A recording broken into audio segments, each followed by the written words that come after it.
Como um homem pensa. Prefácio. Este pequeno volume, resultado de meditação e experiência, não pretende ser um tratado exaustivo sobre o assunto muito escrito do poder do pensamento. É mais sugestivo do que explicativo. Seu objetivo é estimular homens e mulheres à descoberta e percepção da verdade que eles próprios são construtores de si mesmos. Em virtude dos pensamentos que eles escolhem e encorajam, essa mente é o mestre tecelão, tanto da vestimenta interna do caráter quanto da vestimenta externa das circunstâncias, e que, como eles podem até agora ter tecido em ignorância e dor, podem agora tecer em iluminação e felicidade. James Allen. Pensamento e caráter. O aforismo, como um homem pensa em seu coração, assim ele é, não apenas abrange todo o ser de um homem, mas é tão abrangente que abrange todas as condições e circunstâncias de sua vida. Um homem é literalmente o que pensa, sendo seu caráter a soma completa de todos os seus pensamentos. Assim como a planta brota da semente não poderia existir sem ela, todo ato de um homem brota das sementes ocultas do pensamento e não poderia ter surgido sem elas. Isso se aplica tanto aos atos chamados espontâneos e não premeditados quanto aos que são deliberadamente executados. O ato é a flor do pensamento, e a alegria e o sofrimento são seus frutos, assim o homem acumula os frutos doces e amargos de sua própria lavoura. O pensamento na mente nos fez o que somos. Pelo pensamento foi forjado e construído. Se a mente de um homem tem maus pensamentos, a dor vem sobre ele como vem a roda do boi atrás. Se alguém perseverar em pureza de pensamento, a alegria o seguirá. Como sua própria sombra, com certeza.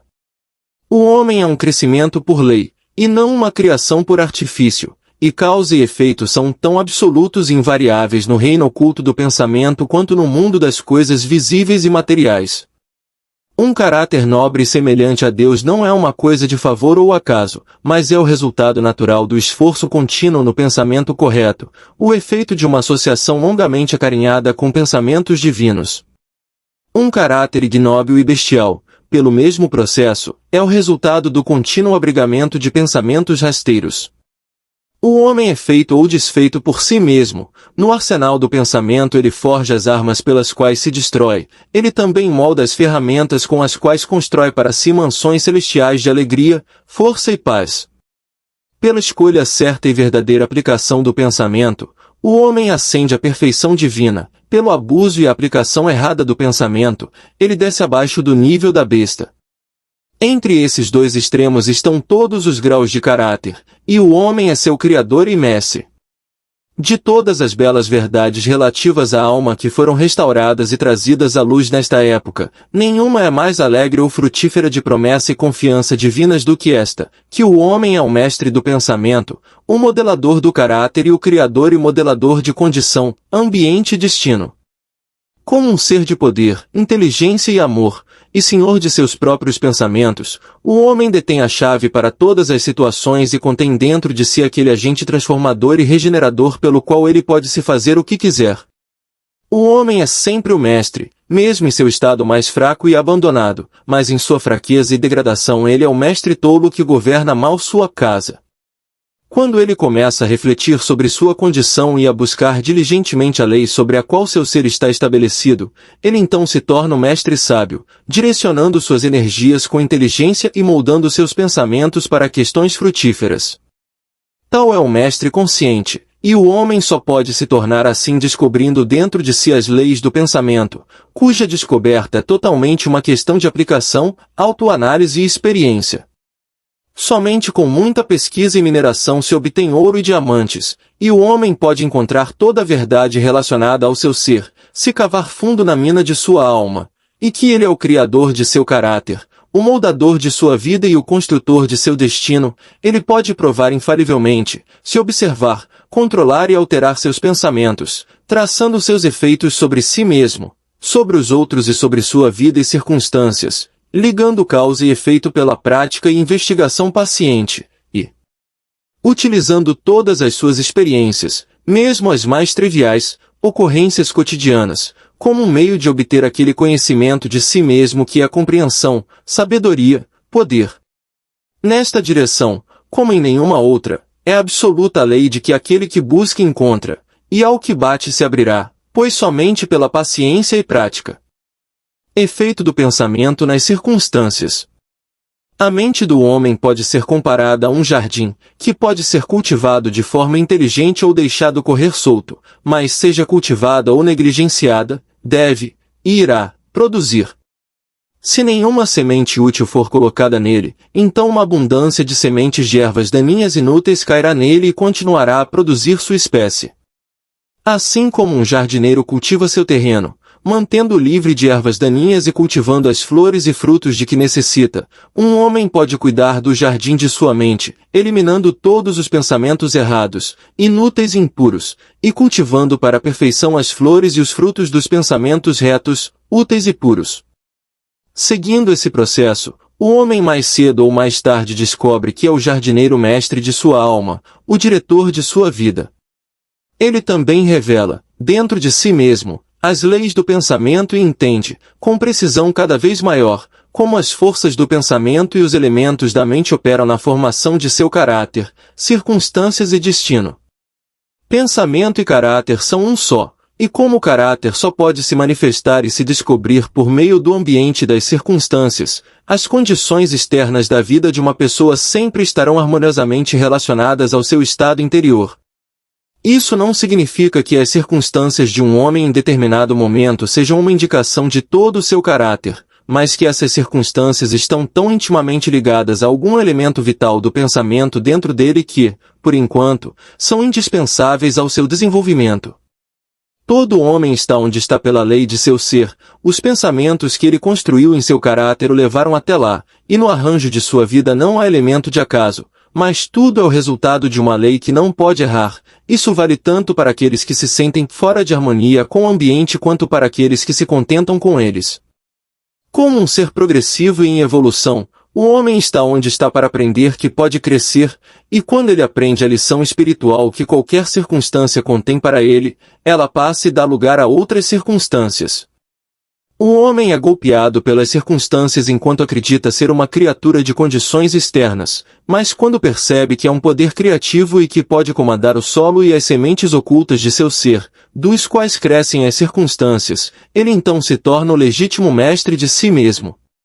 Que as circunstâncias surgem do pensamento, todo homem sabe que por algum tempo praticou o autocontrole e a autopurificação, pois ele deve ter notado que a alteração em suas circunstâncias está na exata proporção de sua condição mental alterada.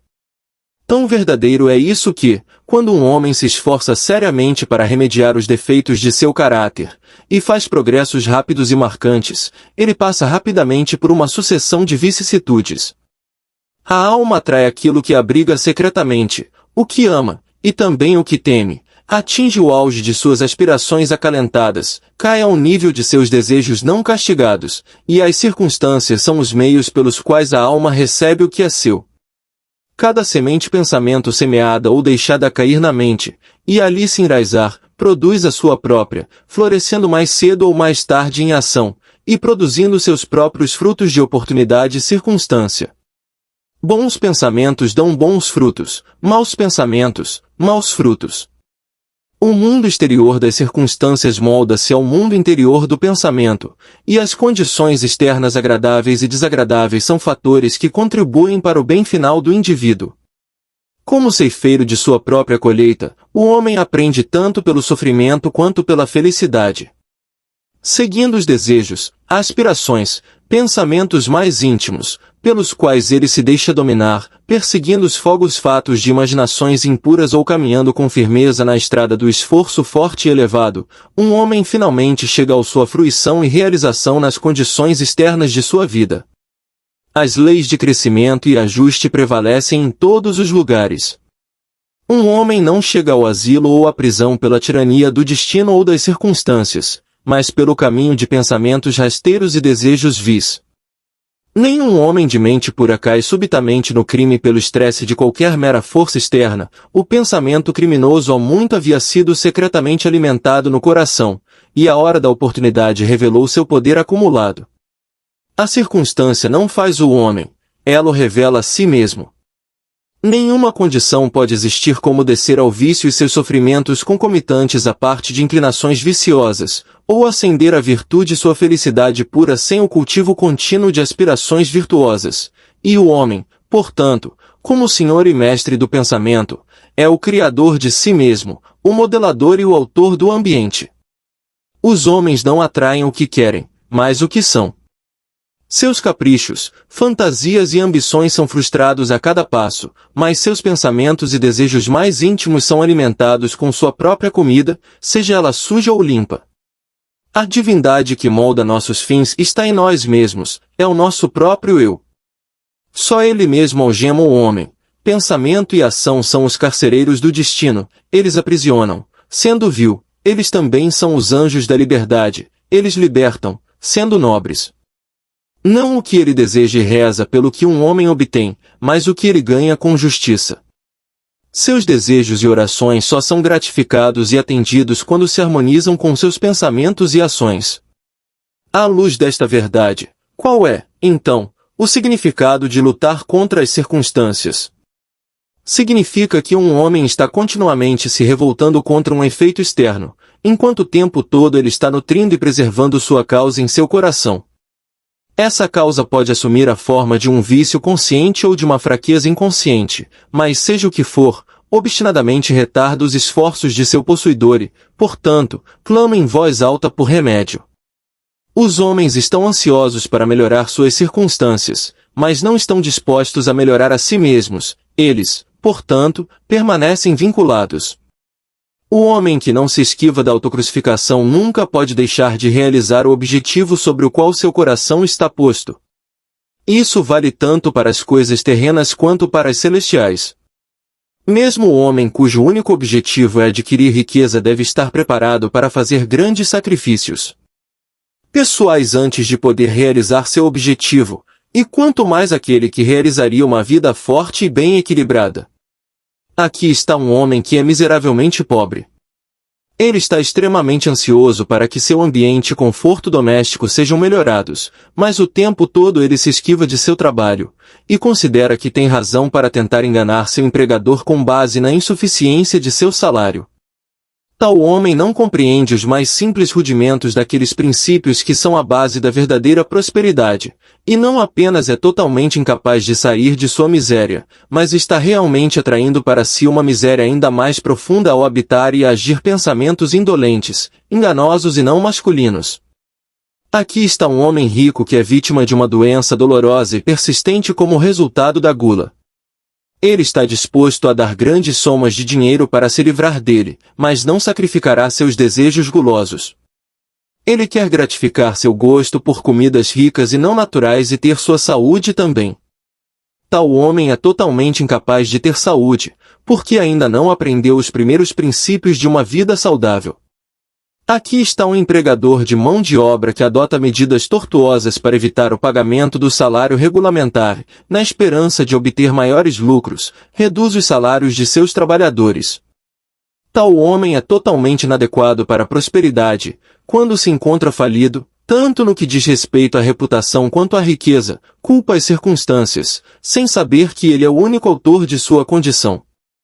Apresentei esses 3 casos apenas para ilustrar a verdade de que o homem é o causador, embora quase sempre inconscientemente, de suas circunstâncias, e que, enquanto almeja um bom fim, ele está continuamente frustrando sua realização, encorajando pensamentos e desejos que não pode se harmonizar com esse fim. Tais casos poderiam ser multiplicados e variados quase indefinidamente, mas isso não é necessário, pois o leitor pode, se assim o resolver, rastrear a ação das leis do pensamento em sua própria mente e vida, e até que isso seja feito, meros fatos externos não podem servir de base de raciocínio. As circunstâncias, no entanto, são tão complicadas, o pensamento está tão profundamente enraizado e as condições de felicidade variam tanto de indivíduo para indivíduo, que toda a condição da alma de um homem, embora possa ser conhecida por ele mesmo, não pode ser julgada por outro a partir do exterior, aspecto de sua vida sozinho. Um homem pode ser honesto em certas direções, mas sofrer privações.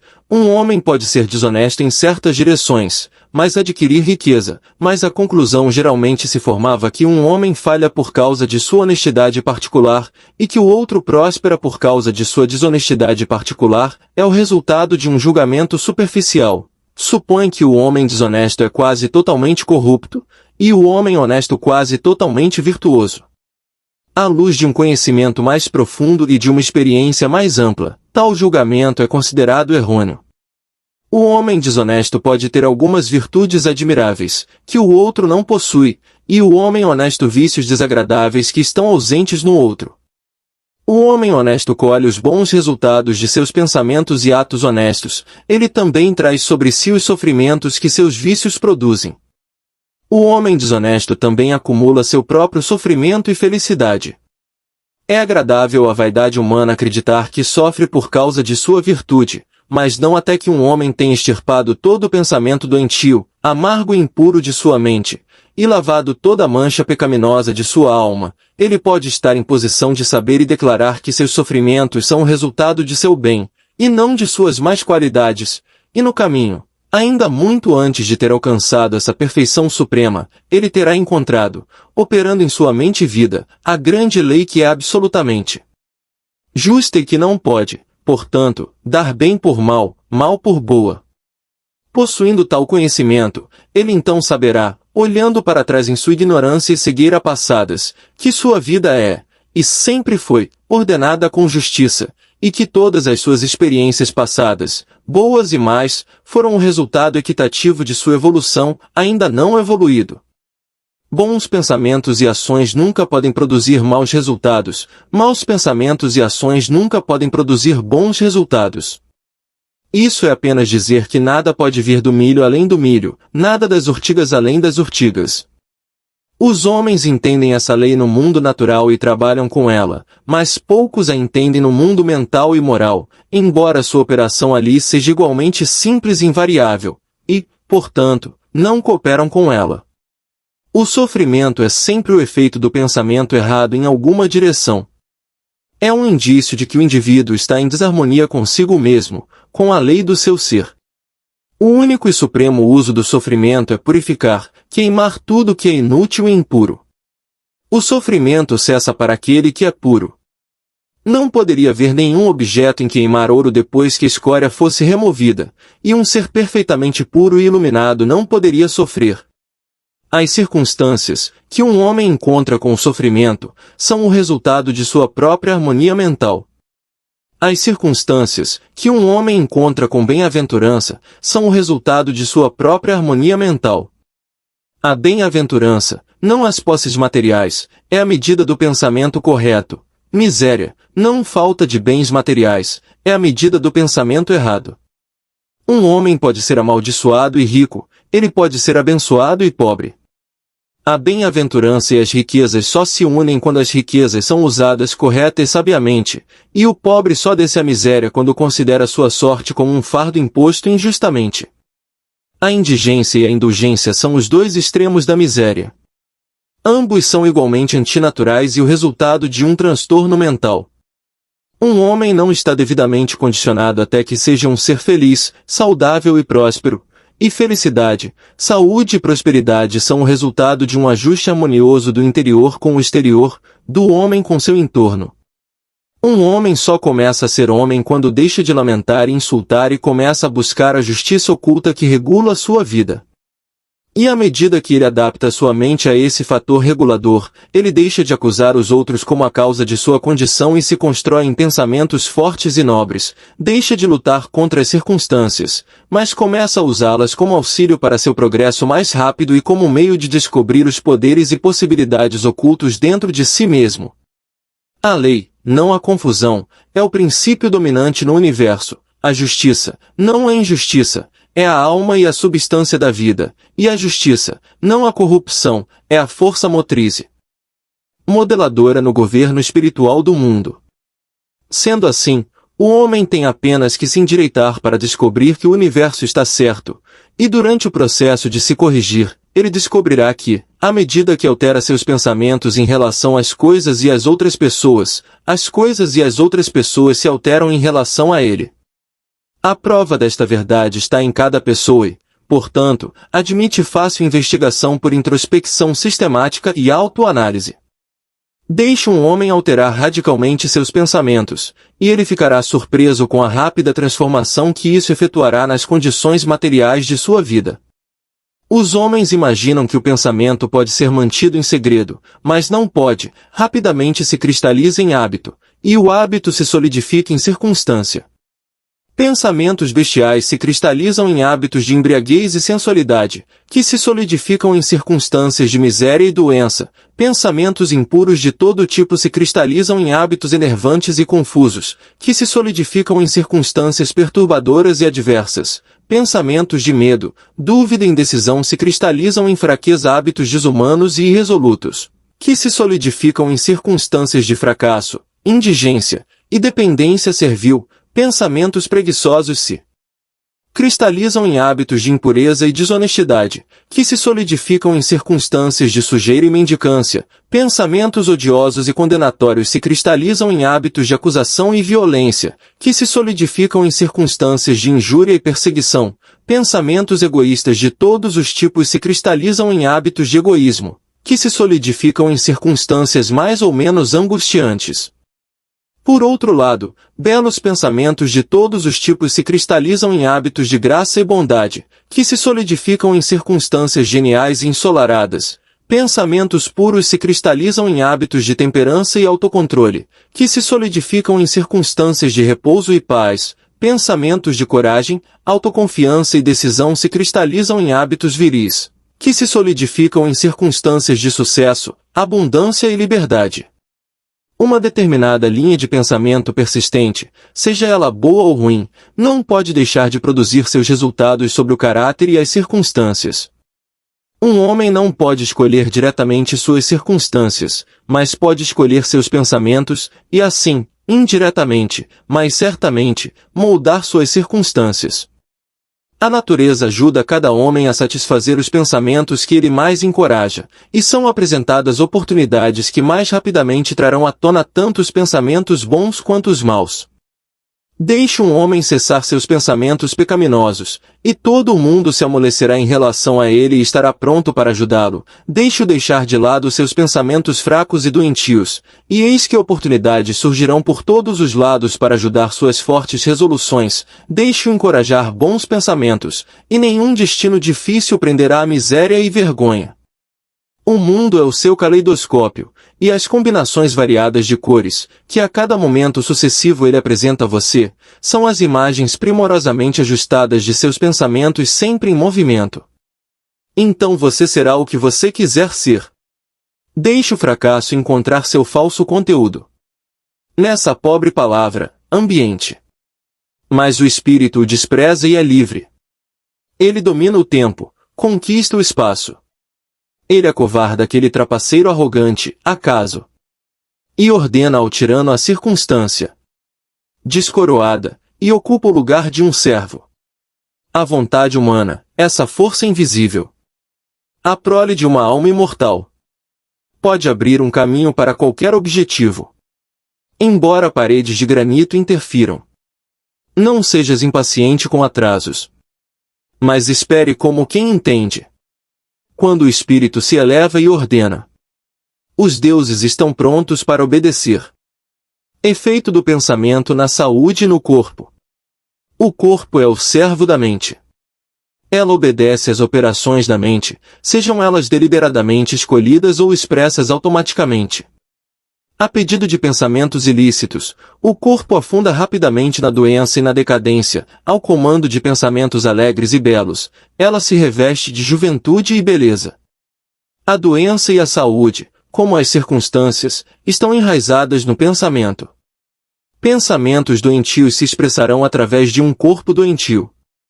Pensamentos de medo são conhecidos por matar um homem tão rapidamente quanto uma bala, e eles estão continuamente matando milhares de pessoas com a mesma certeza, embora menos rapidamente.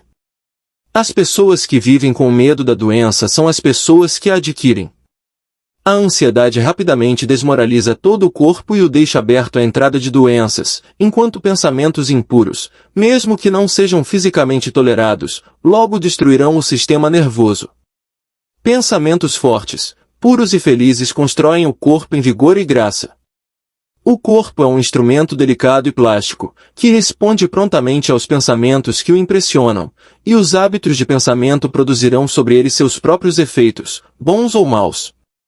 Os homens continuarão a ter sangue impuro e envenenado, enquanto propagarem pensamentos impuros. De um coração limpo vem uma vida limpa e um corpo limpo.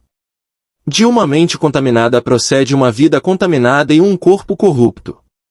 O pensamento é a fonte da ação, da vida e da manifestação. Purifique a fonte, e tudo será puro. A mudança de dieta não ajudará um homem que não mudará seus pensamentos. Quando um homem torna seus pensamentos puros, ele não deseja mais comida impura. Pensamentos limpos criam hábitos limpos. O chamado santo que não lava o corpo não é santo. Aquele que fortaleceu e purificou seus pensamentos não precisa considerar o micróbio malévolo. Se você quer proteger seu corpo, proteja sua mente. Se você renovasse seu corpo, embelezasse sua mente. Pensamentos de malícia, inveja, decepção, desânimo, roubam do corpo sua saúde e graça. Um rosto azedo não vem por acaso, é feito por pensamentos azedos. Rugas que marcam são desenhadas pela loucura, paixão e orgulho. Conheço uma mulher de 96 anos que tem o rosto brilhante e inocente de uma menina. Conheço um homem bem abaixo da meia-idade cujo rosto é desenhado em contornos desarmônicos. Um é o resultado de uma disposição doce e ensolarada, o outro é o resultado da paixão e do descontentamento. Assim como você não pode ter uma morada doce e saudável a menos que admita livremente o ar e a luz do sol em seus aposentos, um corpo forte e um semblante brilhante, feliz ou sereno só podem resultar da livre entrada na mente de pensamentos de alegria e boa vontade e serenidade. Nos rostos dos idosos há rugas feitas pela simpatia, outras pelo pensamento forte e puro, e outras são esculpidas pela paixão. Quem não pode distingui-las? Para aqueles que viveram em retidão, a idade é calma, pacífica e suavemente suave, como o sol poente.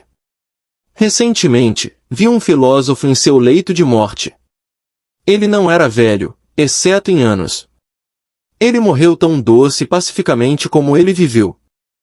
Não há médico como o pensamento alegre para dissipar os males do corpo, não há consolador que se compare à boa vontade para dispersar as sombras da dor e da tristeza.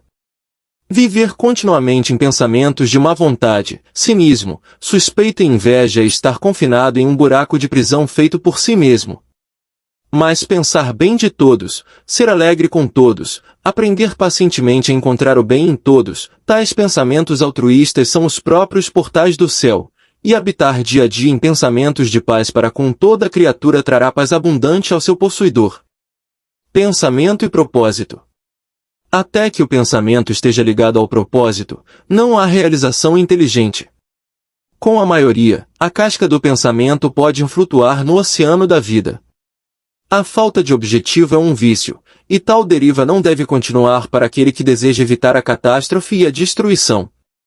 Aqueles que não têm um propósito central em sua vida são presa fácil de preocupações mesquinhas, medos, problemas e autopiedade, todos os quais são indicações de fraqueza, que levam, tão certamente quanto pecados deliberadamente planejados, embora por uma rota diferente, ao fracasso, infelicidade e perda, pois a fraqueza não pode persistir em um universo em evolução de poder.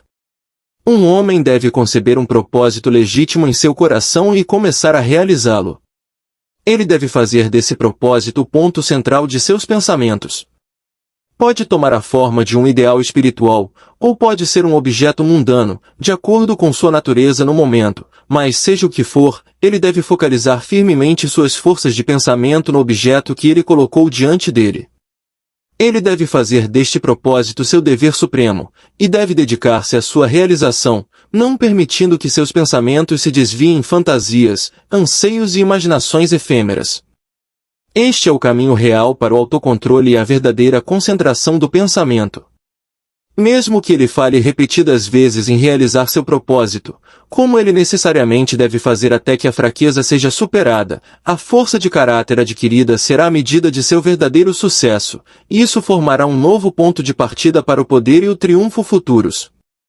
Aqueles que não estão preparados para a apreensão de um grande propósito devem fixar os pensamentos no cumprimento impecável de seu dever, não importa quão insignificante sua tarefa possa parecer.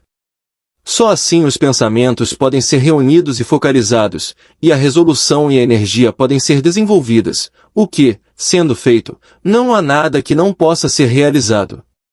A alma mais fraca, conhecendo sua própria fraqueza e acreditando nesta verdade de que a força só pode ser desenvolvida por esforço e prática, irá, assim acreditando, imediatamente começar a se esforçar e, somando esforço ao esforço, paciência à paciência e força ao força, nunca deixará de se desenvolver e, finalmente, crescerá divinamente forte.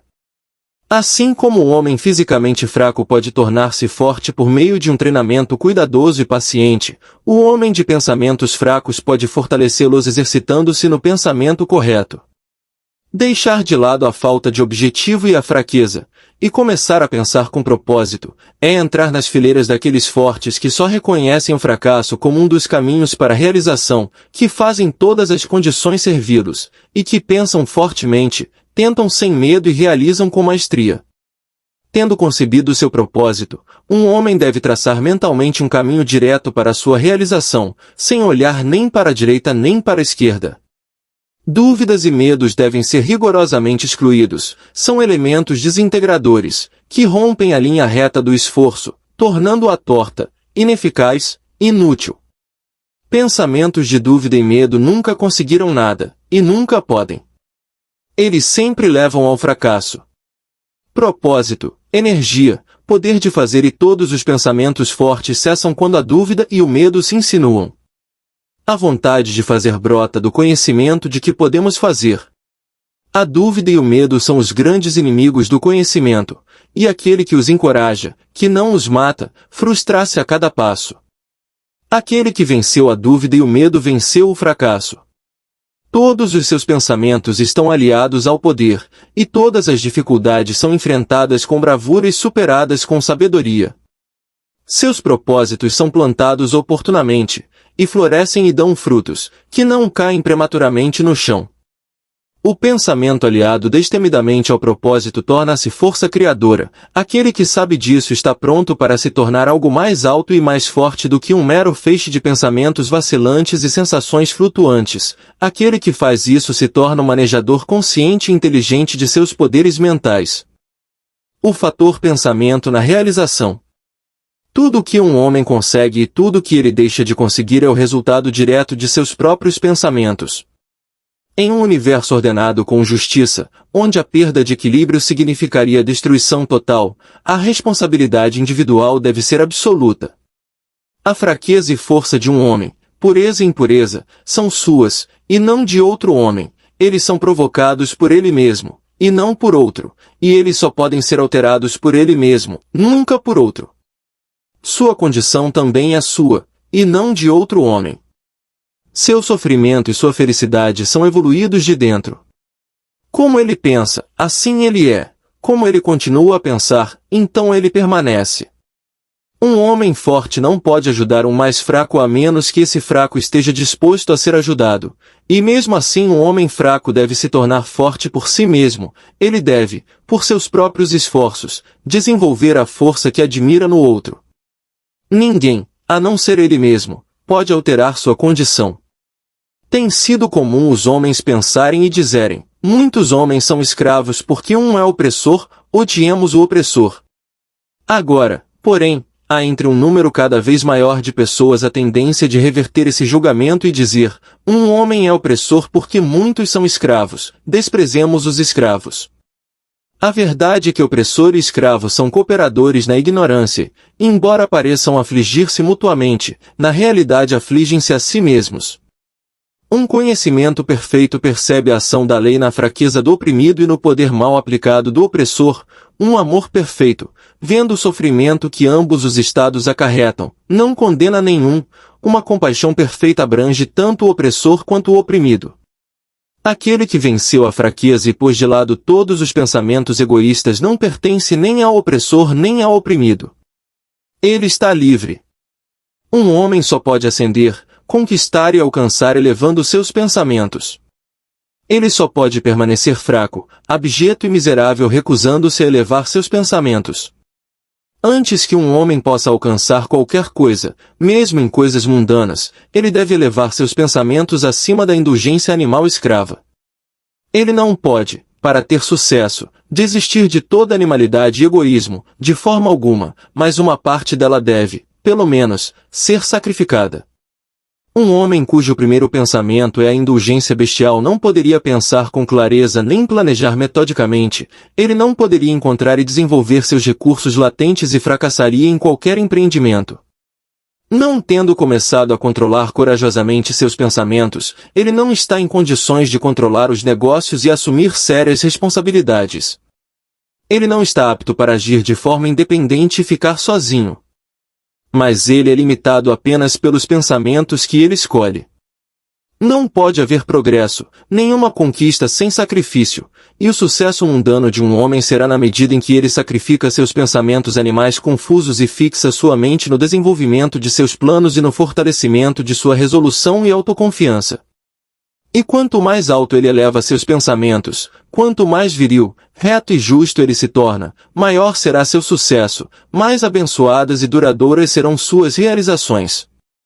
O universo não favorece o ganancioso, o desonesto, o vicioso, embora na mera superfície às vezes possa parecer fazê-lo, ajuda o honesto, o magnânimo, o virtuoso.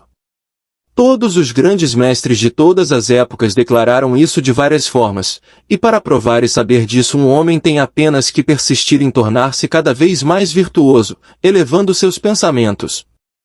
As conquistas intelectuais são fruto do pensamento consagrado à busca do conhecimento, ou do belo e verdadeiro da vida e da natureza.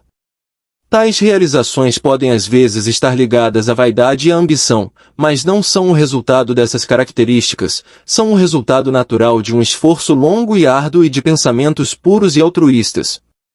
As realizações espirituais são a consumação das aspirações sagradas. Aquele que vive constantemente na concepção de pensamentos nobres e elevados, que se detém em tudo que é puro e altruísta, tão certo quanto o sol atinge seu zênite e a lua está cheia, tornar-se-á sábio e nobre em caráter, e ascenderá a uma posição de influência e bem-aventurança. A realização, de qualquer tipo, é a coroa do esforço, o diadema do pensamento.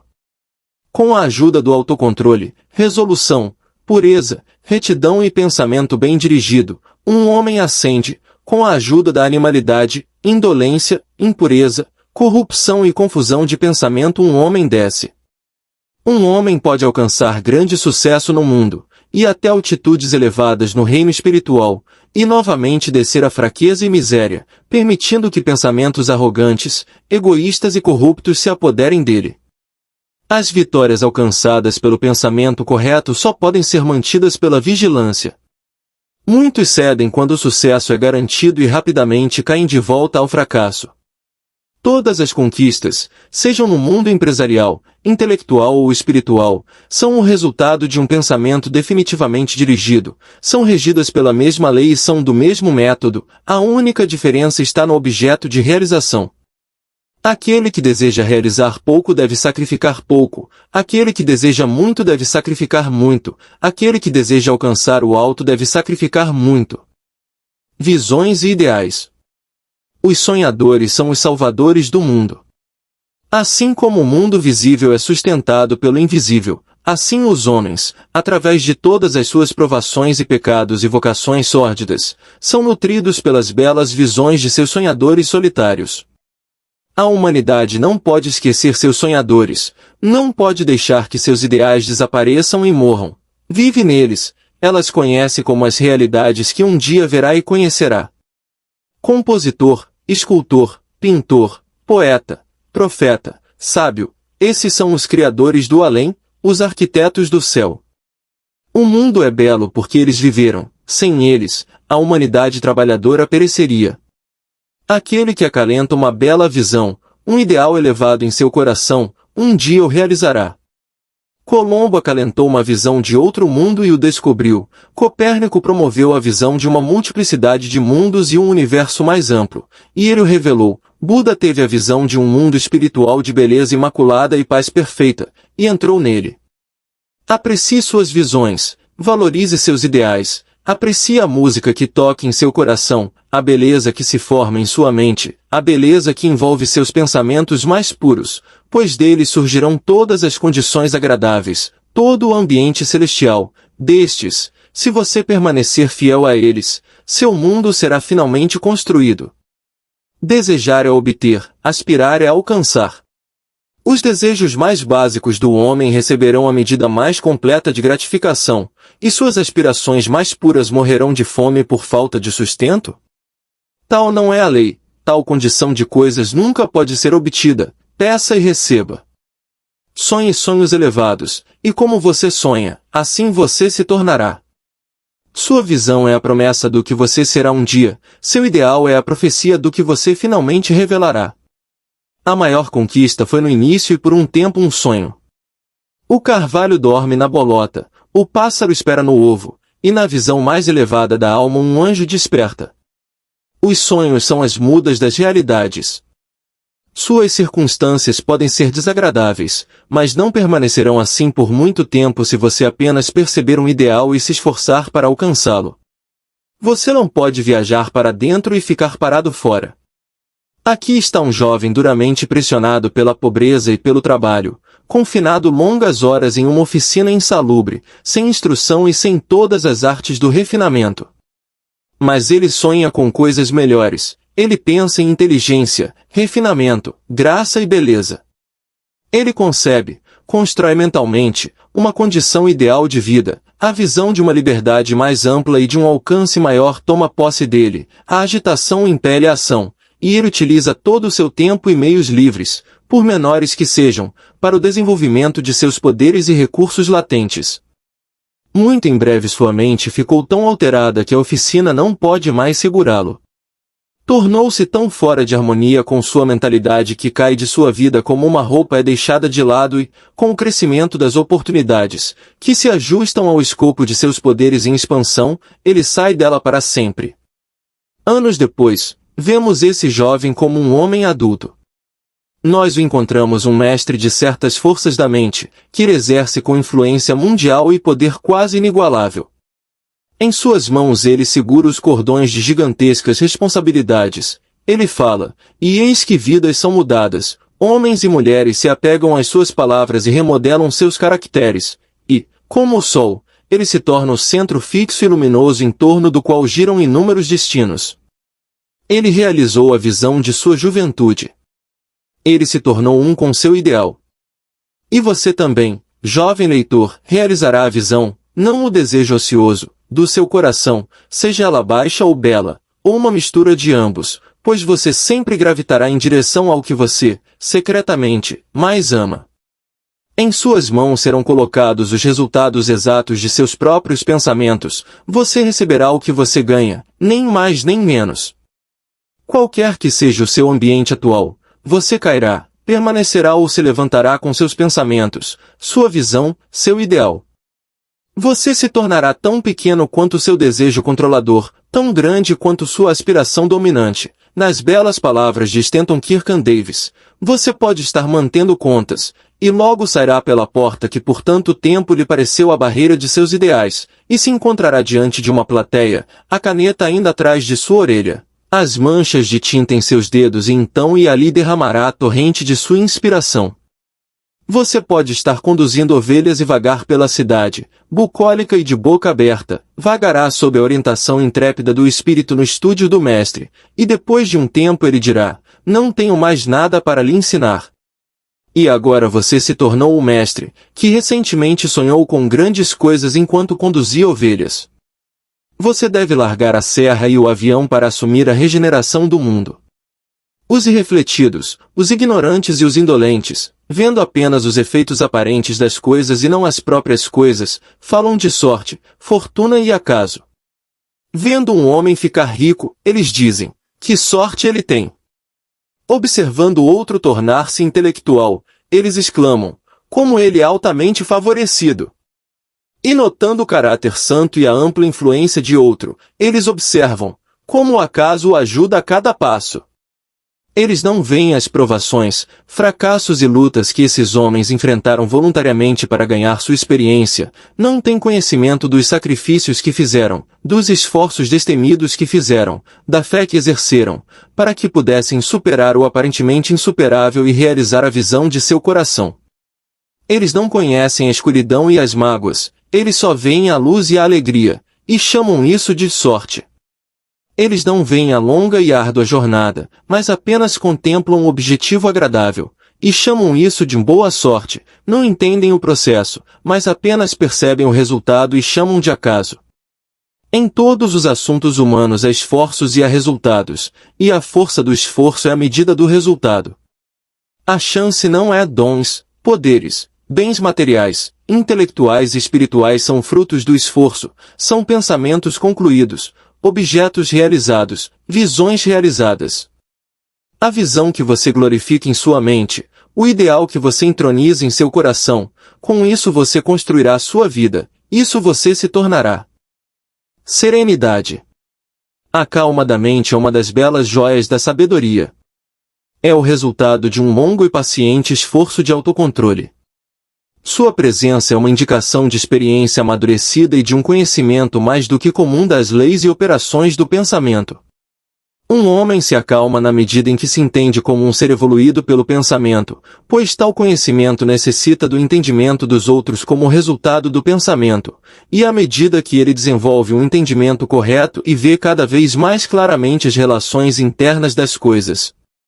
Pela ação de causa e efeito, ele deixa de se agitar, enfurecer, preocupar-se e afligir-se, e permanece equilibrado, firme, sereno.